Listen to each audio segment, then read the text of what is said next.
Dagdag kaalaman po, alam niyo ba, meron isang bansa na libre ang pampublikong transportasyon.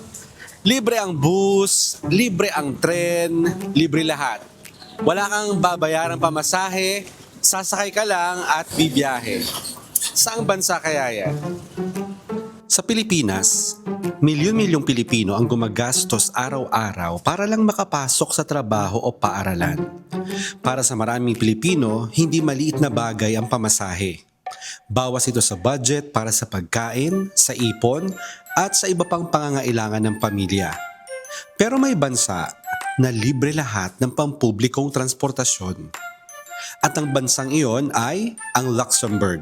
Noong 2020, naging unang bansa sa mundo ang Luxembourg na nagpatupad ng libreng pampublikong transportasyon sa buong bansa.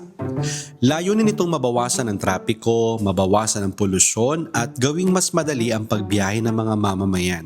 Sa halip na mapunta sa pamasahe, mas maraming pera ang naiiwan para sa ibang gastusin.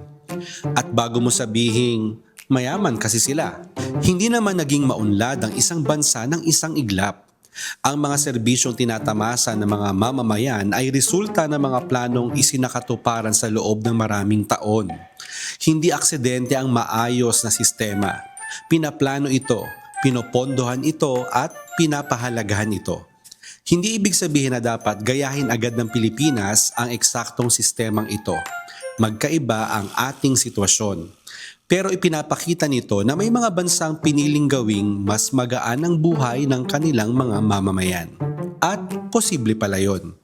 Minsan nasasanay tayo sa mahal na pamasahe, sa mahabang biyahe, sa ideyang ganito talaga. Pero kapag nakita mo ang ginagawa ng ibang bansa, mapapaisip ka. Hindi pala imposible.